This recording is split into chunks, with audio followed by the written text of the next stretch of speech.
have a reasonably brief presentation regarding the minimum wage and some policy actions. I'll start off by just noting that a few facts about the minimum wage. It's actually a fairly small proportion of the workforce, about 3% or so. It's disproportionately young. I recall being disproportionately young once, being one of those employees. It's largely part-time. Most of the folks who receive minimum wage are in the leisure and hospitality industries, and by occupation, most are in food prep and services. Here in the city, we have 14 part-time employees that make minimum wage. Those are our part-time rec leaders.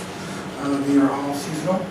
Our lowest full-time wage in the city is for step one of our custodial staff at $18.65 an hour. And if we would increase the minimum wage by $1 here in the city, that would cost the city budget about $75,000 or so. What has happened of late is, so way back when in the 30s they started the minimum wage at a quarter. It had its peak buying power in 1968 at $8 and some odd cents in terms of adjusted buying power. Back in 2009 was the last increase. The federal rate is currently at $7.25, and there's been no movement at the federal level on the minimum wage for those years. As the federal government has not taken action, a number of states and localities have. This little map shows you, as it gets around here, the minimum wage is going up. So all these states down here are currently at $7.25. California, is at either $10 an hour or $10.50 an hour. It is going up to $15 an hour either by 2022 or 2023, depending upon the size of the firm. There's a fair amount of research because economists like to publish papers apparently about the minimum wage, and this is a generalization, but economists generally find that incremental increases in the minimum wage does not hamper employment and benefits workers. There's a very recent study that received a fair amount of coverage out of Seattle, that as Seattle went to $13 an hour, that the hours of work were cut for minimum wage workers, and the overall impact was a lessening of take-home pay for minimum wage workers by $125. That's really a working paper that's not yet been peer-reviewed. There's a number of others who have reviewed that same situation and come to different conclusions, including the folks at Berkeley. There's a 2015 Upjohn Institute, Mount Upjohn Institute is in Kalamazoo, Michigan, and they do a lot of workforce modeling and research. And what they found, what they model, is that oftentimes there's a discussion as minimum wage increases, being debated that if the minimum wage goes up, employment levels will drop or hours will drop precipitously and immediately. And what this model predicts is that it's not precipitous, it's not immediate, but over the course of time, the employment of minimum wage workers will be reduced.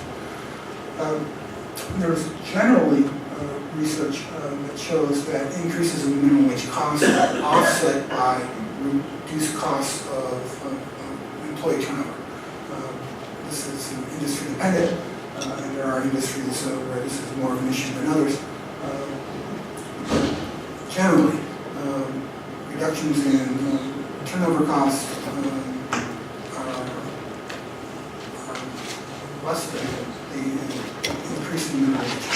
The U.S. Chamber of Commerce, however, reflexively opposes minimum wage increases as part of their policy. We have an intern who helped us. I hope everyone we have bigger copies of this over on the little table over there. But what we did was we took a look at, I think, 21 or 22 cities and counties in California who have recently increased the minimum wage. And I'll just describe this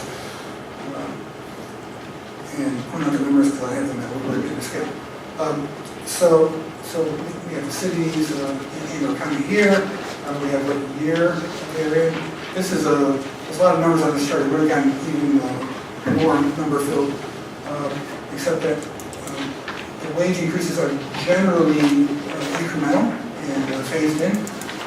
So we didn't all go to $15 at once. The population, we have the median household income, the percentage of individuals in the community over the age of 25 with a bachelor's degree, the unemployment rate before, the unemployment rate after, and cost of living, which is based on an index where 100 is the average cost of living in America. Okay, so you can look through this. You'll find a couple things interesting, and particularly interesting on the next slide. But the blue highlighting indicates the biggest number in each one of the columns, and the yellow indicates the lowest. So the biggest local government that has taken action is Los Angeles County.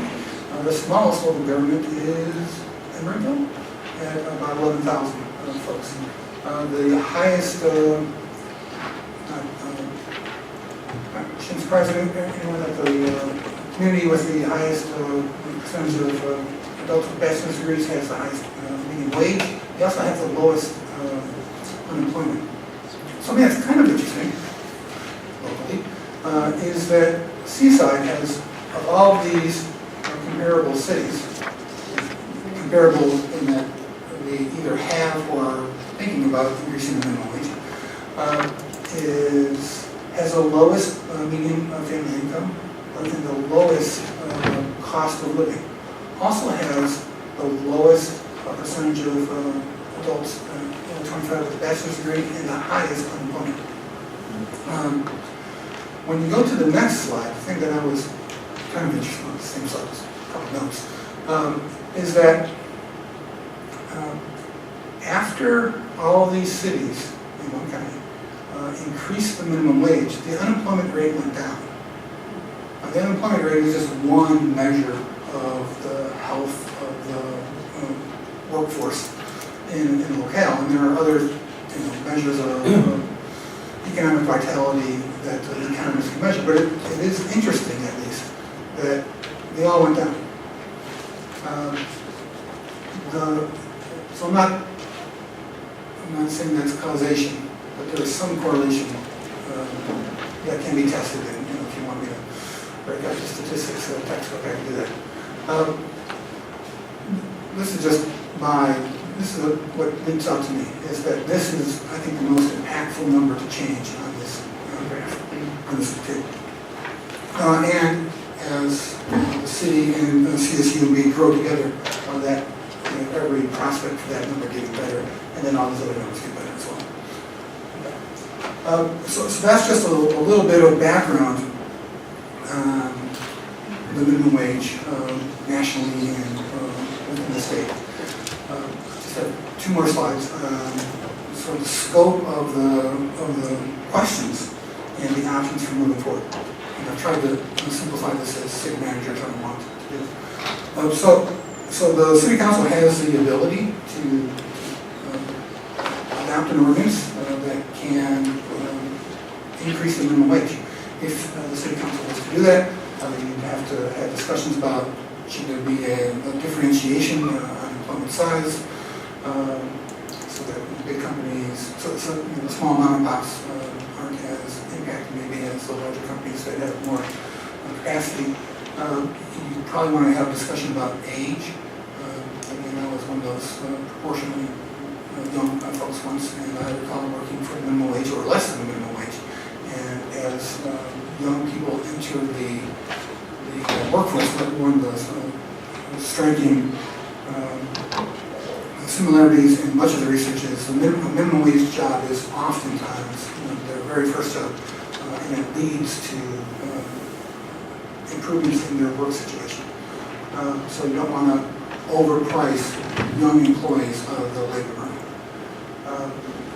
And you want to make some accommodations for training and the value of training that certain jobs provide, and certainly jobs that have tips as part of their compensation is something that frequently gets addressed in ordinances. You want to discuss whether this is a Seaside initiative, maybe a county-wide initiative. We'll get back to that in a second. The timing of this, both in terms of how it gets placed on an agenda or on the ballot is a topic. How far it gets out ahead of the state is another question for discussion.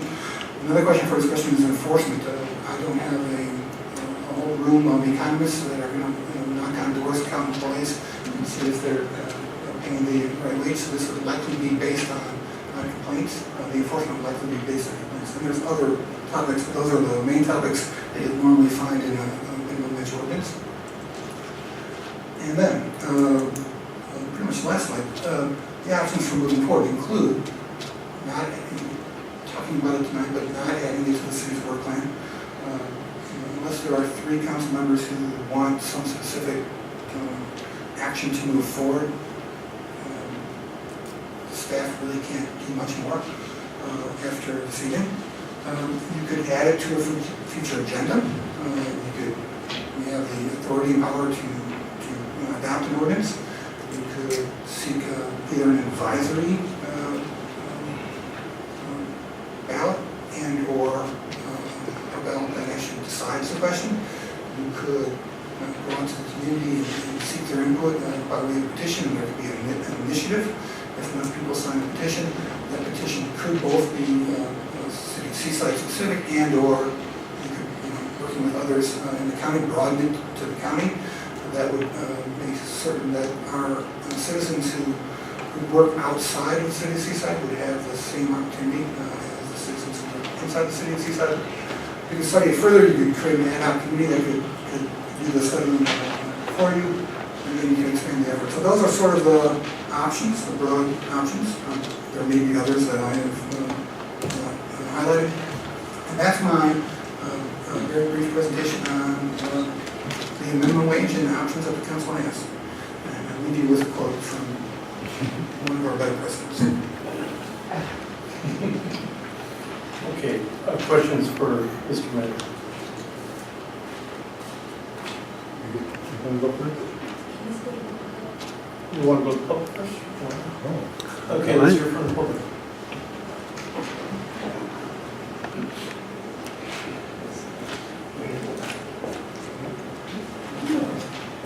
Mayor, council members, my name is Hector Asprincueta, and I'm the Secretary Treasurer for the Hotel Workers and Restaurant Workers Union.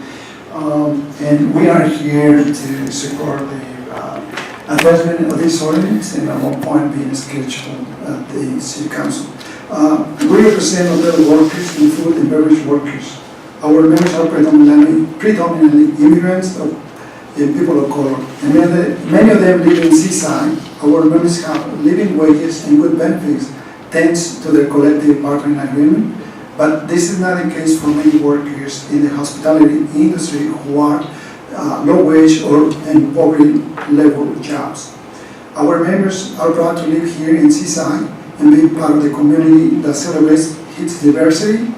Unfortunately, it is getting harder for working people to get by in this area. People are being forced to move. If we wait for the state minimum wage, it might be too late to preserve Seaside's working class community. A rising tide lifts all boats. Raising the minimum wage will increase the standards for all workers in Seaside. The core issue here is dignity. Working people should have the basic dignity of being able to provide for their families. The reason we are here tonight is because we know that it is getting more difficult for hard-working people to get by. People are working 2-3 jobs to make ends meet, and this is not sustainable. Minimum wage is not a cure-all, but it is an important step towards securing economic justice for Seaside workers and residents. As you begin to explore your option for crafting a minimum wage ordinance, we hope we can be helpful. Unite Here has worked on minimum wage policies around the state, and we would love to share that expertise with you. Some facts about the minimum wage is that according to a study by the Economic Policy Institute, tip employees are twice as likely to be under the poverty line than non-tip workers. According to the National Women's Law Center, nearly two-thirds of minimum wage workers are women. According to tip programs, people of color make up 32% of the workforce, but represent 42% of the minimum wage earners.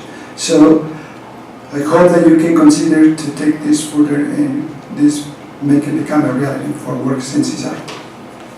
Thank you.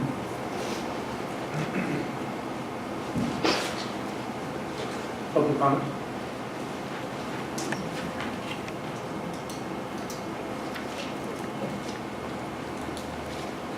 Good evening, City Council members and Mayor.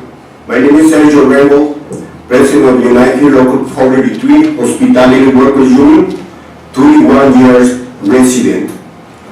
So I remember when I used to work for the minimum wage, and it was for me so hard to save my family with that minimum wage. Here in Monterrey Peninsula, right now, 30 years later, one of every 3 jobs are hotels or restaurants, and barely make families and workers $20,000 a year. Who can survive with that? For pay bills, for buy a house, for rent an apartment, for pay the meals, for save money to send them, the children to college. That's so hard right now, just on these years, living with $20,000 a year.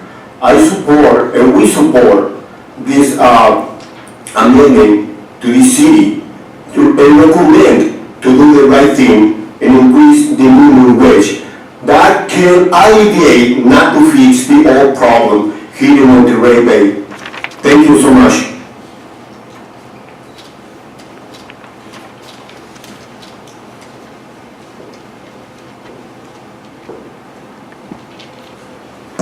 And Mayor Rubio and honored City Council, I'm Alan Hoffa, and I am here today representing the Monterey County Democratic Party at the direction of our executive committee.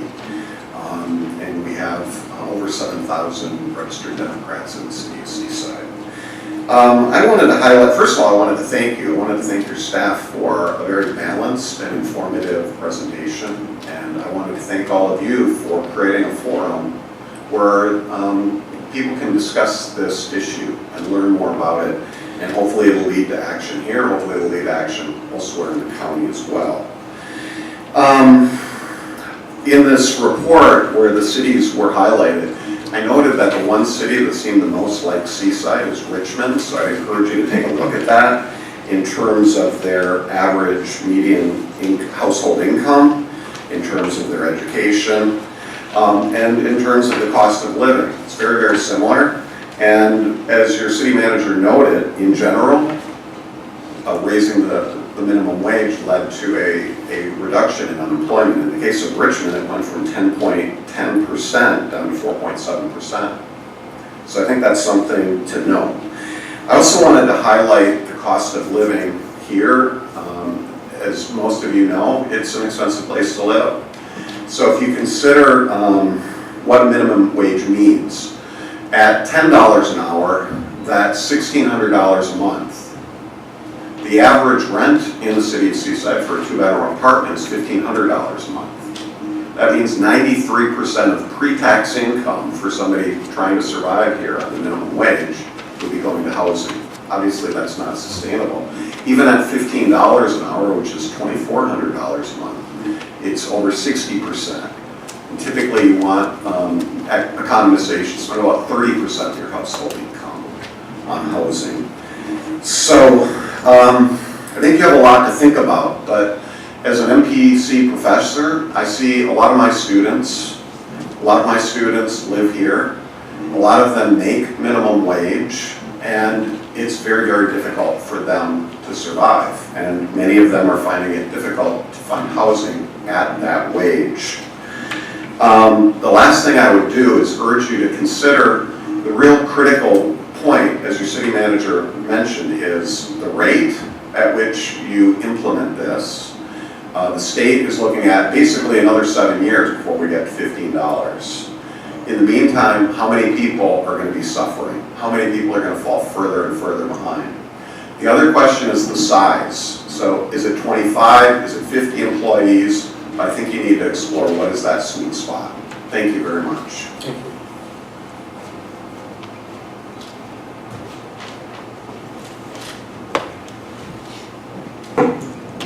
Your Honor, City Council members, staff.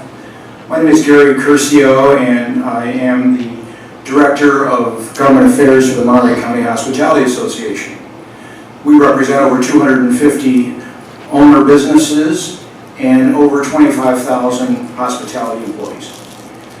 So let's speak quickly, because we don't have much time, but let's speak quickly about these hospitality workers that have been mentioned before. A very large number of these folks are tipped employees. They make the minimum wage plus whatever gratuities they make in the restaurants, hotels, etc. There are many minimum wage hospitality workers that make, when you consider the gratuity, $20 to $25 an hour. Now, the minimum wage was never designed to be a permanent wage. The minimum wage was originally designed to have young people looking to get into the workplace and be able to have their first job and move up. Maybe what needs to be considered is that the city of Seaside get creative in making programs up that teach these people a skill, a usable skill, because there are many jobs over minimum wage already. They require some skill, and yes, some training is maybe appropriate. So maybe the time is better spent to figure out how we could jointly work together to create some type of these programs to get these people qualified to move up to higher paying jobs. Lastly, beware of unintended consequences. I know what the statistics say, and candidly, we can have a lot of fun with numbers. But if you are a business just on the border of being able to make a profit or not make a profit, and you have this type of a hike, it's just enough to make those folks go out of business. Now, we understand, again, that, and one other thing quickly, because I know I'm almost out of time. What we don't want to see happen is that fast food restaurants and other fast facilities, there's already a yogurt manufacturer nationally that is now using robots instead of people to pour the yogurt. I think the last thing anybody wants to see is that type of thing happening. Lastly, again, the city of Seaside is right on the cusp of making a great move and increasing their hospitality activity. Don't let this stop that from happening.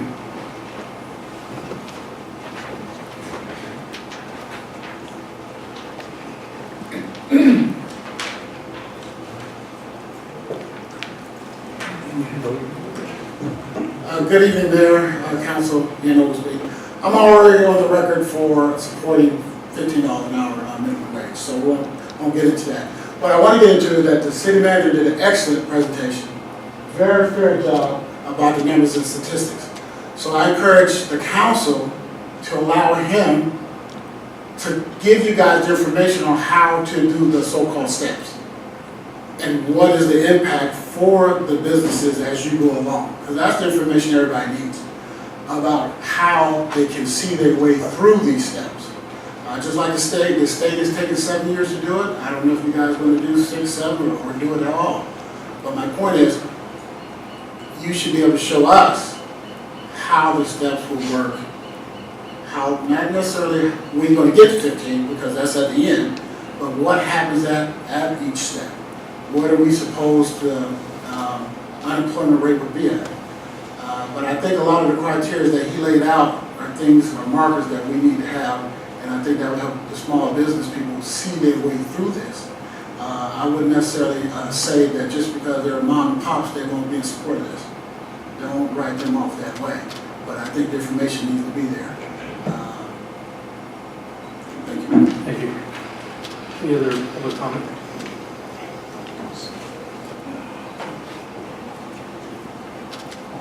Honorable Mayor, City Council, Jim Boston, General Manager of the Seaside Chamber of Commerce.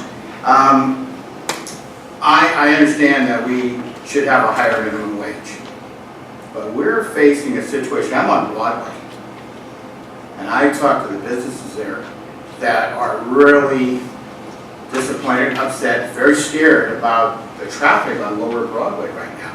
They're suffering, and now we want to hit them on the head, and you know, besides kicking them in the stomach, we want to hit them on the head and raise up the minimum wage. I think our timing is off for this. I think maybe once Broadway is done, some positive things are coming out of Fort Ord. I think then that is maybe a time to look at it. To do it now, to me, it just sends a signal out to any potential business that wants to come to town that Seaside is an anti-business community, and I don't think we want to do that. I think we want to we got a lot of positive things going on. We don't want to shake it up yet.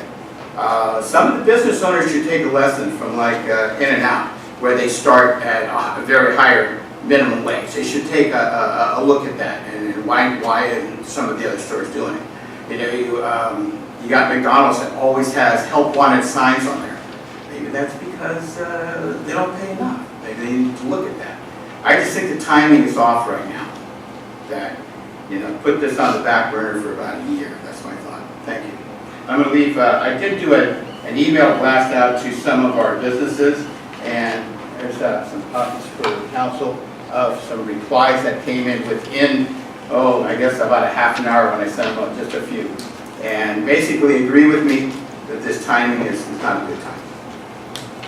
And that also that maybe Seaside shouldn't be doing this. It is a statewide deal. Why doesn't Seaside work on having the state up there? I know they have a thing, incremental thing going on. Maybe it needs to somehow push the button to move it faster. Thank you. Any other public comment? Okay, I'll bring it back to the council.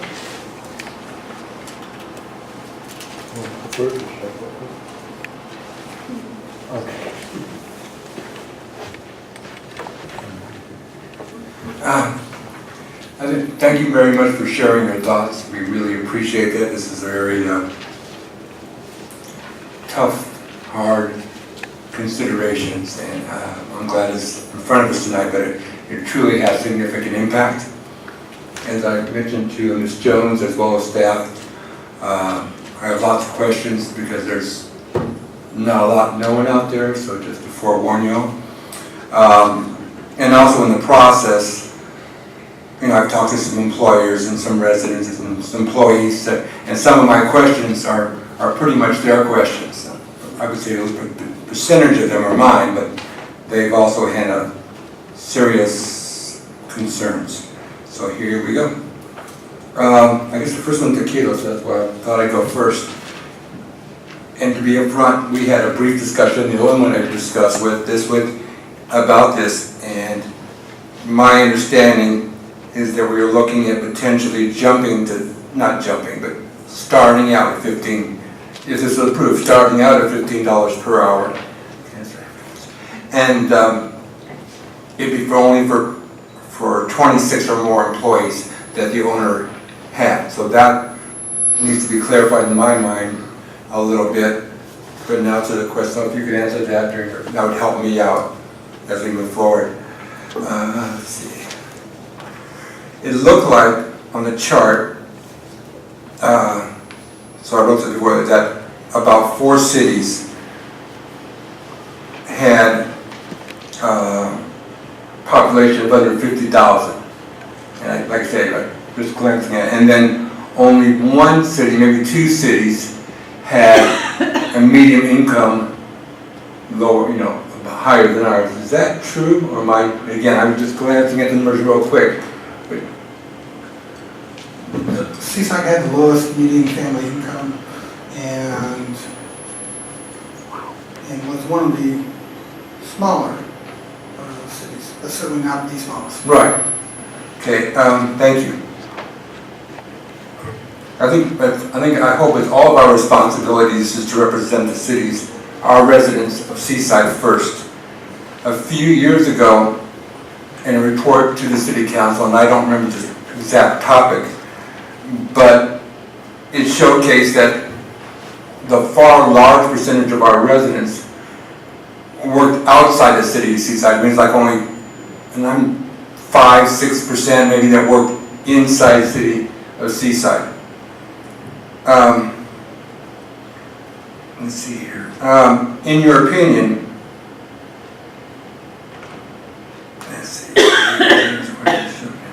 and in your opinion, if we agree with the concept this is a good idea, would it be not wiser to look at going through the county first and then coming back to us, because a lot of our residents work in Monterey or Carmel or Pebble Beach or PG, and they're the ones where I'm most concerned about. Not that we don't love residents of Monterey, but my residents of Seaside or our residents of Seaside are my priority. I guess the question is, do you see any validation to that point? You have any concerns? Any thought process to that point? Well, sure. Ultimately, that's a council decision. Yes, I understand. The advantage of expanding it, the effort would be that really principally twofold, I should say. First, Seaside would not be alone in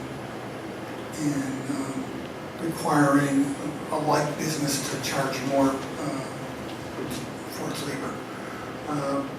And more importantly, though, Seaside residents who work outside Seaside would have the benefit of the higher wages, and they wouldn't, you would hope they would bring that benefit home to Seaside and circulate that money through our local economy. This, I believe, is a simple one. When minimum wage increases impacts associated costs to business owners such as workman's compensation and unemployment insurance. Is that true? If this is true, would that impact the business owners negatively, in your opinion? Well, I'm not an economist. The bulk of the studies show that the increased cost to the employer of the minimum wage is more than offset by the reduced costs of employee turnover. I remember when I was young, way back when, they had a minimum wage for students, and then the students would get priority in jobs because they're getting paid less. Since that time, way long ago, that time is over. So the person, be it 18, 17, 16, gets the same as a person that's 45 years old. And it seems that the unemployment rate for blacks is 25%, 15% for Latinos, and 13.9% for whites. Do you think increasing the minimum wage at a higher rate compared to the rest of the peninsula would impact positively our Seaside youth? That's hard to tell. And again, it's one of the topics that the council will discuss. You absolutely don't want to price people out of their first jobs. So that's something that should be very carefully considered. Okay. Let's see, and my notes are all over the place, so I apologize. If we raise the rate, as I understand, to $15 for 26 or more employees, it would see employees working for smaller businesses, not requiring the adjusted rate, would seek jobs at positions with the higher rates.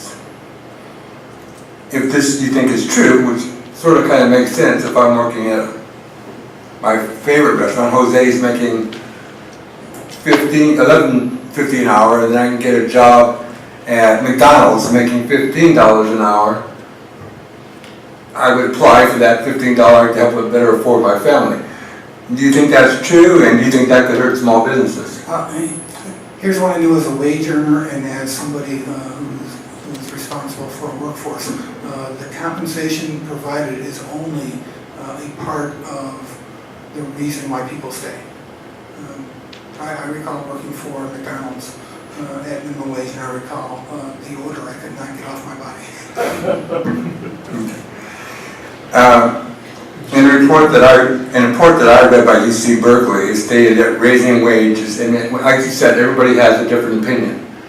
But one report, as far as The Economist, so it said that raising wage has a negative and a positive impact, and it kind of balances each other. It wasn't pro or con. What is the benefit of exceeding the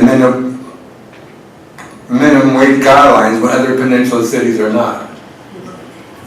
Well, the benefit would be that our employees would have more money in their pocket. Our residents who work in Seaside would have more money in their pocket. That money would circulate through the local economy and/or be directed toward a better life for them and their family. Or residents that were hired by Seaside residents who live in Monterey or PG would have more money to spend in Monterey or PG or Carmel. Yeah, but we try to convince them to spend it here. In a report that I read by James Sharik, he's a labor economist under President Clinton, he projected 900,000 jobs would be lost in California due to increased automation moving out of California. And interestingly enough, I talked to two local businesses today, and both of them said automation would have an impact. It wasn't me putting words in their mouth.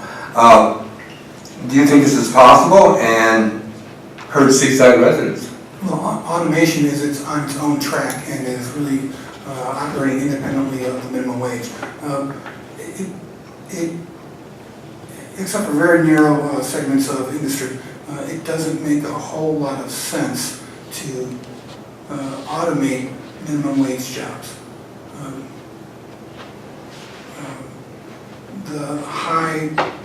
The robots welding cars are where you save the big money. Not necessarily on the automated drink dispenser at McDonald's. And just to the point of note, I won't say that a car dealer today told me that'd be one of the first things he would do with automation, just saying, I'm just saying, everybody has their own opinion, nothing wrong or right, just for public interest. A car dealer owner told me today that that was one of the first things they would do. So if we were to raise minimum wage to $15 an hour for hotel workers or car dealerships that employ 26 or more, they would pass it, all of them said, that ones that I spoke to, 5, 6, 8, would pass it on to the consumer. They would increase automation, they would remove jobs, and bottom line, do you think that wage increase would make them less competitive in the Seaside market? Do you think this could possibly and could lose revenue by this? The research strongly suggests no. These are some recreation questions because I think it dramatically impacts the cities, our young people that we are servicing and that want to serve.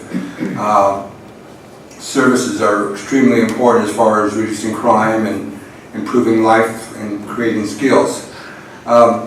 What is the pay rate for part-time recreation staff, and approximately how many part-time employees does the city of Seaside Recreation Department employ? I know we have 114 part-time employees citywide. I think the strong majority of those are in parks. We only have 14 employees who presently make the minimum wage. They are all seasonal rec leader ones. These are the young employees who help in our day camps and things like that. Okay, though. If, as an example, we raise and I'm making a large assumption, that we raise minimum wage to 15, then those that making from 10.50 to 15, those that were making 12 are going to go to 17, and those that were making 17 would go to 19. It would just be a cumulative effect. So if I'm making 10.50 as a day one worker, you jump it to 15, my rec 2 or my lifeguard 2 would go to 17 because he has more experience. My lifeguard first experience makes, I don't know, 14. My senior guard would make less, so I'd have to jump him up to, I don't know, 17.50. And then you move it up accordingly. It's just like you would at McDonald's. If I started at 11.50, day one, my experienced worker's been there for a year, I can't pay them 11.50, I gotta pay them 12.50, and then your Coke you gotta pay before, everybody raises up accordingly. Does that make sense? Well, it makes sense, but it won't be that mechanical. It won't be that, if the council determines a wage rate at a minimum, it doesn't necessarily mean everybody gets a $5 increase in pay. No, I understand that. And I think what research often finds is that the immediate impacts of higher wages across an organization or industry that are feared don't actually take place. So I don't, our calculation, our staff calculation, is that for every dollar of minimum wage increase, it will cost the city budget about $75,000. Okay. So depending upon how high it goes and how fast it goes, you can do the math and figure out. In any event, it won't, even if it went to $15 for the city, it would not reduce our services. For the Okay, city. well, I have that question too, because I may, not for debate, but just from a different perspective. I think I would, I'll leave that alone.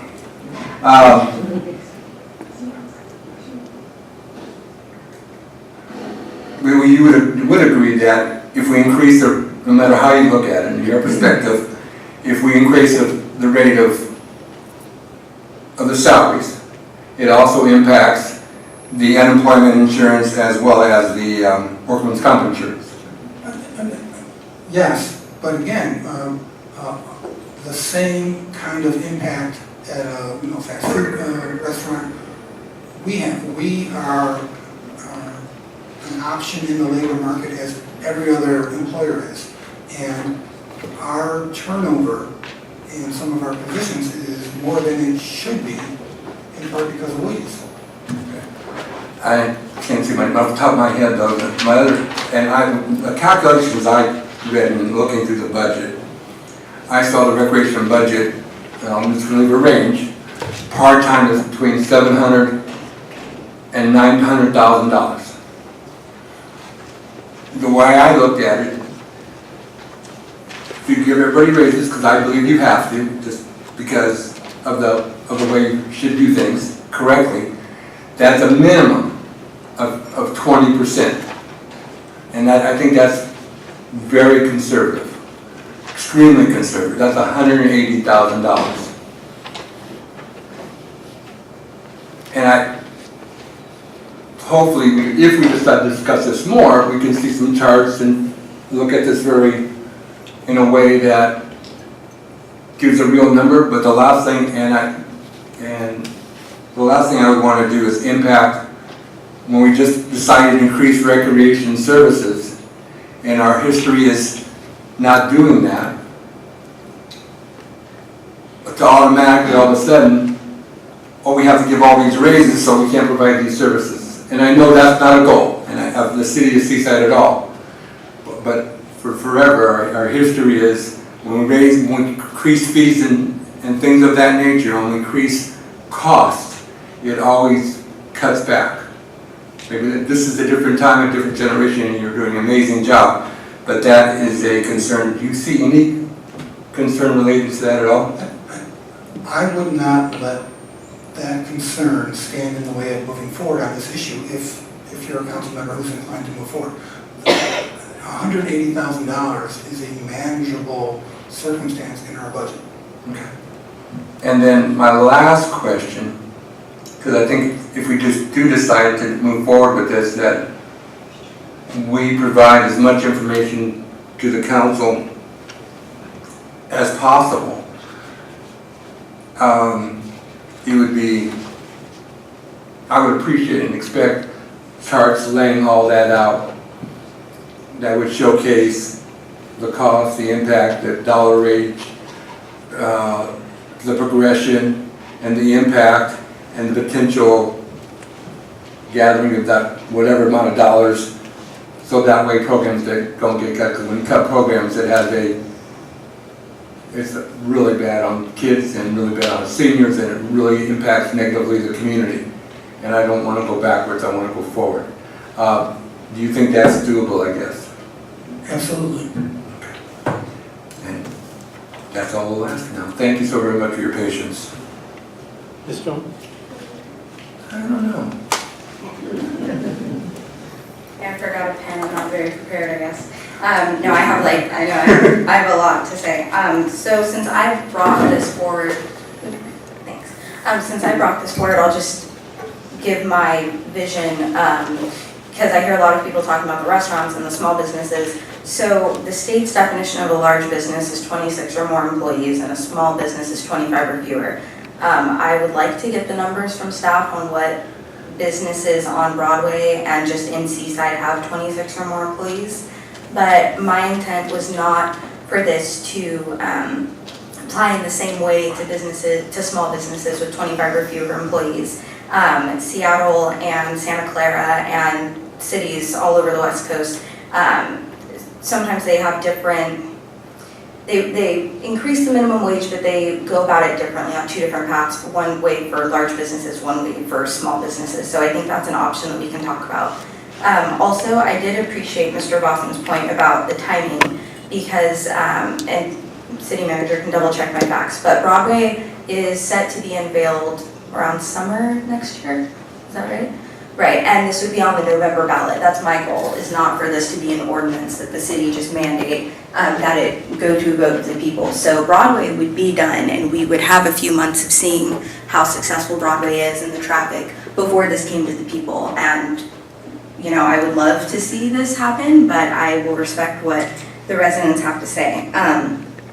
Also, this wouldn't be immediate. It wouldn't be the day after the November election. Businesses are hit with $15 an hour and have to figure out how to manage that. I also appreciated Mr. Boston pointing out that In-N-Out started at $12.50 an hour, and they recently just bumped it up to $13. And they're a very successful Seaside business, so I would love to see us start between $12.50 and $13 an hour, and then roll it out so that we were at $15 an hour by 2019 or 2020. Santa Clara just did 2019, if staff or the city manager wants to see how they did that. About being replaced with robots, what's interesting is there's currently a McDonald's in San Francisco that's pilot testing automated ordering systems, and they actually had to hire more workers because the technology is just not there, and there's, you know, technology messes up sometimes, and so they needed to hire more employees to offset that. Also, UC Berkeley economists found again that that's not the case, that robots are going to take away everyone's job. It says while a higher minimum wage does induce some automation and slightly higher prices, it increases worker productivity and increases workers' purchasing power. I received an email from a few of the restaurant owners from the Chamber of Commerce that had some concerns, and they were mentioned here as well, so I want to respond to those. First, about prices having to go up. A report from the Political Economy Research Institute of the University of Massachusetts at Amherst, which is a mouthful, found that if the minimum wage were raised to $15 incrementally, that the fast food industry would be able to fully absorb the wage increase without any limits to its profit margin. Also, they said that increased labor costs would be offset by a reduction in turnover, which the city manager mentioned. The report concludes that achieving a $15 an hour minimum wage should be seen as a realistic prospect. And for the consumer, the price increases are pretty minimal. On a fast food meal of about $7.25, it's about 22 cents of an increase. Also, some of the concerns the restaurants had is that businesses would not come to Broadway, or that businesses currently on Broadway would have to leave. To that, I would just say I don't think that a business that's currently existing on Broadway is going to relocate when in 7 years in a new location they're going to have to be paying their employees $15 an hour. So I just don't think that that's how it's going to play out. Also, Seattle is a really good example, and there were 2 reports that came out. The Berkeley report, which is peer-reviewed and their data is public, and the report from the University of Washington that says this isn't necessarily a good idea, it's not peer-reviewed, and their data is not public. So it's kind of hard to see how they got to that conclusion. But the Seattle Times reported, because there was a rumor going around that restaurants in Seattle were having to close between like 5 to 7 restaurants. And the Seattle Times said that that was completely false. They went and interviewed each of the business owners, the restaurant owners, that were said to have had to close or relocate because of the 15 an hour. And they all said that it's false. And a Seattle restaurant owner went so far as to actually write a letter saying that our business model is conducive to the changing times, and we would all appreciate it if you did not make assumptions about our businesses to promote your political values. Also, a recent study by researchers at the Cornell School of Hotel Administration found that increases to the minimum wage have not had some of the negative effects that I listed. Says the boosts have had neither a large or reliable impact on the number of restaurants or employees, even when restaurants raise prices directly in response to wage increases. If restaurants are raising prices to compensate, those increases do not appear to decrease demand or profitability enough to sizably or reliably decrease either the number of restaurants or the number of employees. A little bit more.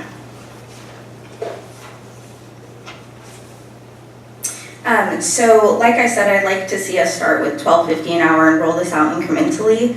I think that this is, as opposed to a solely citizens effort, I think that the council's in a really good position to create an ad hoc committee of small business owners, maybe a few members of the Chamber of Commerce from the local labor unions, so we can really have everybody at the table and they could advise us during this process. I would also ask staff to come back with the timeline of what this would be rolling this out if the council decides to put this on the ballot.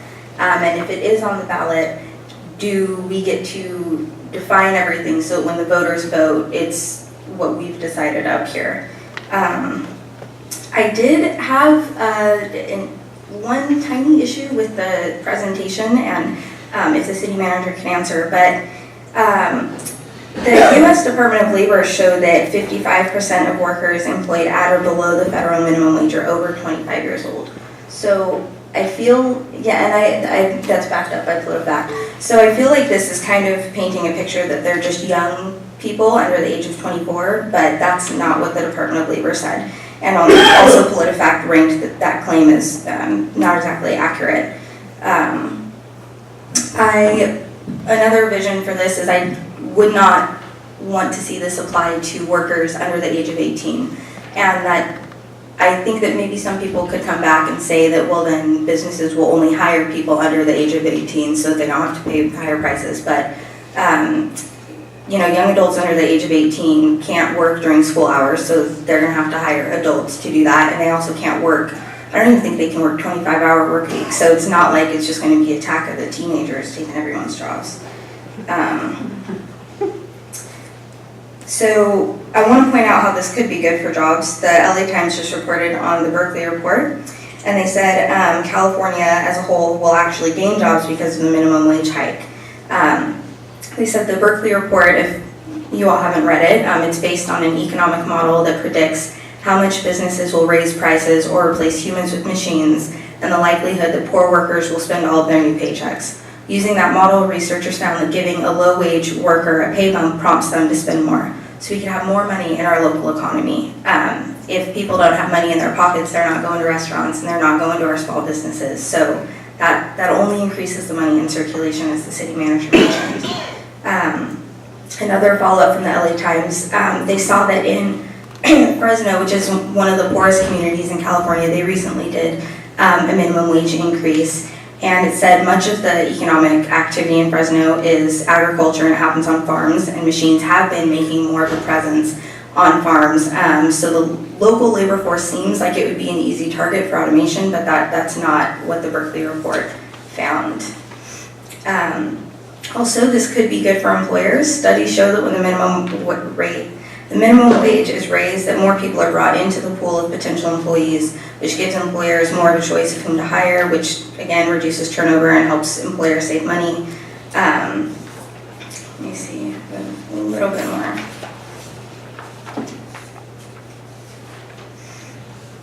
On the Seattle report, actually, because this is important.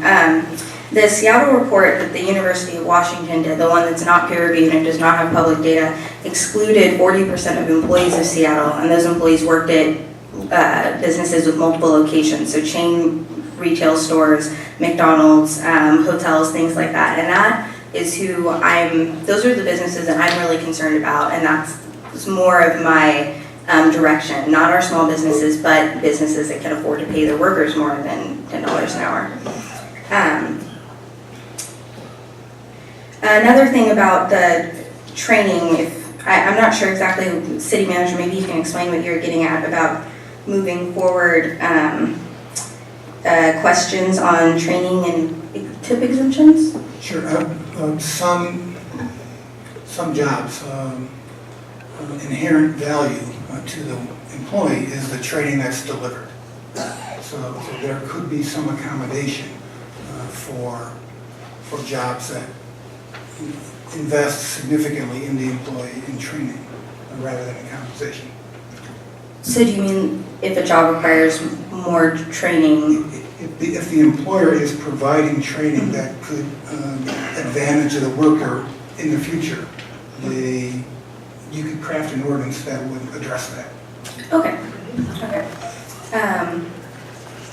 All right, so then, should I give direction to staff now, what I'd like to see, or wait? Not yet, we haven't Okay. decided whether we're going to. Okay. Well, I meant if we decide to go forward, but I do have some questions then for the city manager. So do we, I couldn't really find a number on what waiters and waitresses receive. Someone said, or some report said it was about like $2.13 an hour, but then I saw other places that they do make more than that even if they receive tips. So what is it? Which is it? Well, the city does not have the resources to answer every one of those kinds of questions. We don't know what people are paid. Not in Seaside specifically, but in this region, there's no number of what tipped employees in the restaurant industry make? We could try to find one. Okay, yeah, no, that, I understand you may not have it right now, I was just wondering. All right, well then I guess that's all I have for right now. Mr. Campbell, do you have anything? Thank you, Mayor, and thank you for all the research the council members over there did, and of course the city manager. That was an excellent report. One thing I'd like to note that if as lower wages are increased, it also decreases the burden on other taxpayers as far as providing social services. Fewer people require food stamps, fewer people are on Medicaid, things like that. There's also there are hidden benefits in there as well. I just want to mention that. I think there is going to be an advantage to doing it regionally and not just solely as Seaside. As I know, Mr. Hoffa was not here representing the city of Monterey, but I think interest could be found in other cities. However, the actual the way we initiate this, I think it would be good to, well, I'll get back to that, how we can approach it. Just a couple notes. I truly believe automation is going to happen whether we like it or not. I mean, the bank tellers, the ATMs came in a long time ago. So automation is a little bit of a red herring. It might come in just a little bit faster, but it's going to happen where they see the advantages. Things like workman's comp costs, I get it if the rates are higher, if the pay rate's higher, the cost might be higher, but actually the insurance costs are based on more on accidents. And so if you're paying somebody more, but they're getting in fewer accidents, probably because they know their job better and less turnover, it might actually lower liability. So there's a lot of hidden benefits in here.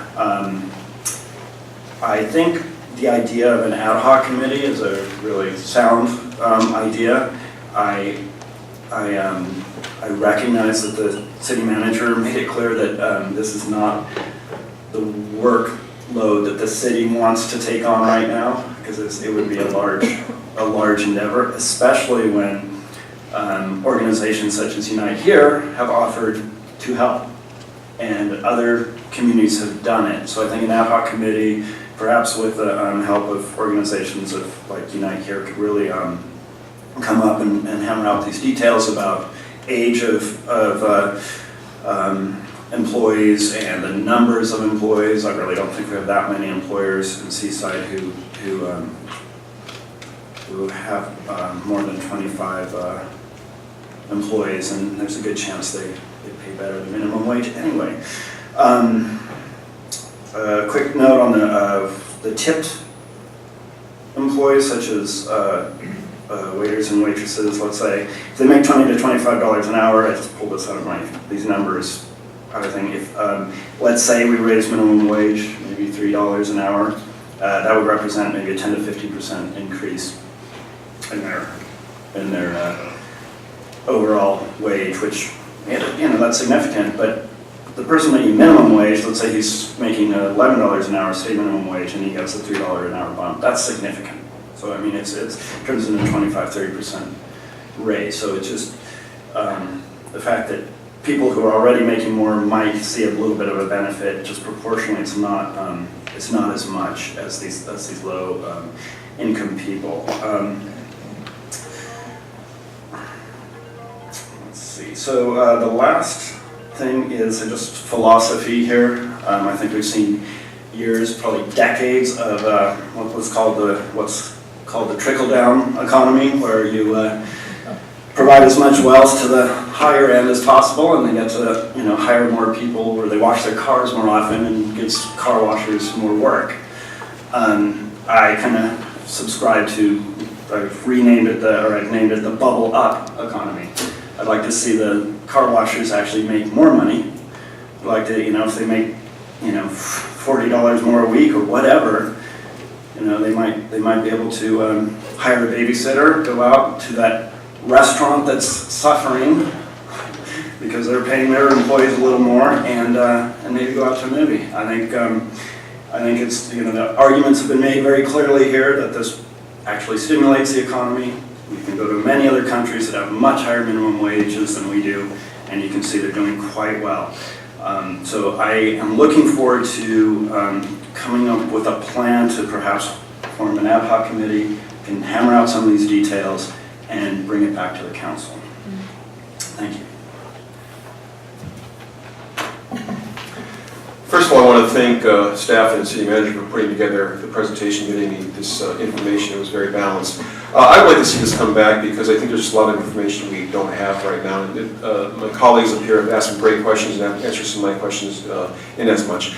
But one thing that I would like to see come back is that the information that was given to us, for example, a $75,000 cost per year to the city was based on a $1 per hour raise. And there's been $15 per hour bounced back and forth up here. So that number would change significantly, I would think. And is that based just on the employees who are now making our minimum wage that stands right now, the part-time employees, or is, it's just thoughts. Does that include everybody? And to Mr. Pacheco's point about that cost, that when the minimum wage cost goes up, that may also affects salaried employees. I know it does in public education, for example. Even though I'm a salaried teacher, I don't get paid for bringing tests home on the weekends and grading them per hour. But when I have to sub for another teacher for my prep time, I'm paid a certain amount per hour. which is affected by any time the cost goes up for our lowest base, our brand new employees. So if we can get some more information to his point, thank you for bringing that up. Obviously, a raise per hour puts more spending money in employees' pockets because they can spend more, and that's probably why the unemployment rate decreased in some places. But these costs are linear. The costs don't go up the costs and the benefits don't go up per hour more the number of hours people work. It's the same cost per hour. So there's going to be a point there where this cost benefits lines where they cross, and beyond that, it may cost more for employers to pay employees that is more than the turnover costs. So I'd like to see if we can get what that costs are. Mr. Malin, you said that we can get a lot of the information, so if we could get that as well. And what extra costs for employer does it still bring the employment rate down in those areas, especially those areas that are similar to ours? So basically that was it. A lot of my questions were answered, but what hadn't really been answered yet was we're looking at, and I think it sounds to me so far that we are in favor of a higher minimum wage, but a jump to $15 per hour may be too much of a jump at this time. Having something incorporated over time might be better. The timing, as someone as yourself has said, is of utmost importance. So I'd like to see some more information at what cost per hour do these kind of things still happen? The unemployment rate go down, that cost benefit analysis, where does that line cross, at what cost for cities that are similar to ours? So thank you. Okay. So this issue of minimum wage, thank you for bringing this up, has been with us for quite some time, and I've always been a proponent of raising a minimum wage. The problem I have is that this is focused just on Seaside. We're part of an economy of the Monterey Peninsula. Most of these areas that we've been talking about are large metropolitan areas that cover a lot of people, a lot of things going on. And if we were talking about including Carmel, PG, and Monterey, where you had 24,000 employees in hospitality, Monterey County hospitality, that would really benefit the entire regional economy, I think. I think that Seaside, many of those employees are from Seaside, but they don't work in Seaside, and they wouldn't see the benefit. It's really hard for me to see how we would isolate ourselves and create this thing of vacuum for being able to raise the minimum wage. If the goal is to put this on a ballot, we would have to, define it and structure it so that it's very precise. The language has to be very precise, and that would be something that would go over. Let's see, would that be a year and a half for the next ballot? So maybe we can talk about that. But I would really be in favor of an ad hoc committee that included representatives from each of the cities. Let's make this real. Let's make it real. I mean, our brothers and sisters at AGRE, how many restaurants and hotels in Seaside do you have? No. None. It's the larger community that is employing all these folks. And while we're hopeful that we will, we want to make sure that our citizens that are employed in these industries are getting that benefit out there in the larger community, because that's where they're working. And if you're really ambitious, it should be a countywide measure. To make a difference, it should be a countywide measure. Of course, as you go out further, the resistance is going to be bigger with ag and the other industries that hire mostly minimum wage workers. So I'm real, I'm conflicted here because I believe in minimum wage, but I don't see how it can be effectively applied in Seaside and make a difference to the residents of Seaside. If someone could show me how that would happen, I might be convinced. But I would like to have a discussion on how we can start some synergies towards, the 5 cities in our region working together to do this. I think it would be more effective, and it wouldn't isolate any one community and make it less or more competitive in the market. Because Seaside is part of a small part of a larger market. And while we're trying to grow and try to expand our businesses, we don't want to do anything that's going to hamper that before we really get out of the chute. So those are my thoughts on that. And if we can come back and talk about that, I would appreciate that. Maybe you can make some outreach to Monterey and the others and see if we can bring together a bigger gathering on this. I'm not sure which direction we're going on this, but I also agree with increasing minimum wage. I think there needs to be a lot more clarity on if the two were to happen, how it's going to happen. Are we starting at 15? Are we starting at 11.50? Are we starting at 12.50? How many residents work in Seaside jobs, or we employ 90% from Monterey and Carmel, and they're getting benefit our increased minimum wage. So there's a lot of things that were not brought to the table because of trying to put it together. I mean, for anything, how do the employers feel about it? How do the business feel about it? I think Mayor, I'm sure you'll correct me if I'm wrong, but you constantly say that we're trying to make business in Seaside our number one priority to provide greater services to the community. Does that impact those businesses as well? And if it does, that's not a good thing. And I also agree, I apologize for agreeing with you so much tonight on this, but the cities of Monterey that employ, and Carmel that employ a huge amount of our workers from Seaside, they need to step forward as well. And I think unifying the peninsula on this issue would be a very positive thing, because we need, when we work together, we can accomplish more, and we can largely impact the residents of Seaside more, because they're working, large majority, according to the numbers, are working outside Seaside. And I want Seaside people to bring back their dollars to spend in Seaside, not necessarily when they work in Monterey, bring back their dollars to PG. But that's generally my selfish attitude towards Seaside residents.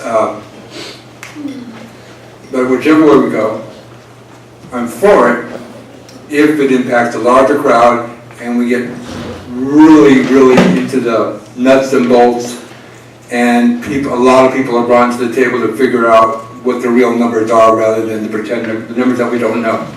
So let's be real careful, and if we're going to do it, someone's going to spend a whole lot of time investigating all the things that need to be investigated. Yeah, Thank you. Yeah, I think that I wouldn't be in favor of raising the minimum wage in Seaside by itself. I think that we need to come back and make some attempts to engage the larger community. Otherwise, it's really not going to work. I don't know how we do that. I think we can get some more data that the city manager can collect for us and give it to us so that we can digest it.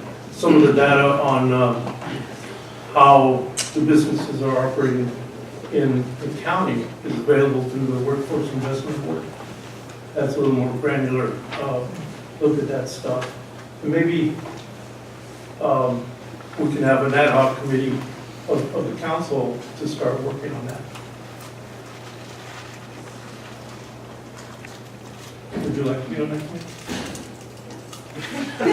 Yeah, Jason? Okay. Let's do that. And then we can move forward in a more positive direction than what we've been. Okay. Go ahead. So I think this is a question for the city attorney. If this was a countywide effort, then who decides what the language is that gets put on the ballot? If it's a countywide, excuse me, if it's a countywide measure, it's the board of supervisors that would do that. And how this works is whether it's the city or the county, what happens in the city is that we would provide all the parameters that would be in an ordinance. There would be a first reading of that ordinance by the city council. And if there was a majority of the city council approve that ordinance, it would then go to a vote of the people, and the vote of the people would take the place of the second reading. So if they voted for it, then it would become effective. If they voted against it, it would die. Same process would be with the county.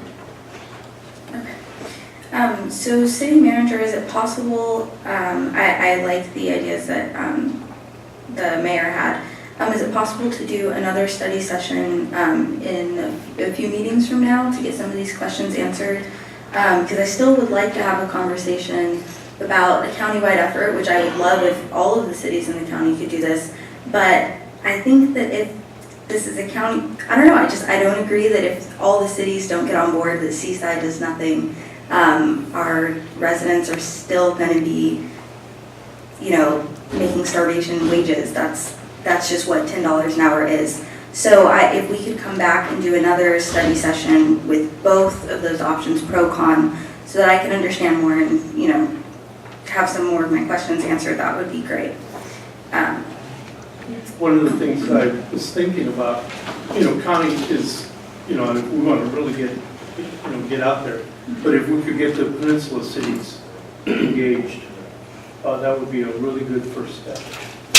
We had Councilmember Hoffa here, and I'm sure he can bring it up to his council, and we can find someone in Carmel and someone in PG to bring it up to their councils, and we'll have this conversation going on together. Would that be also another direction if we're going to have the ad hoc committee? Would that be?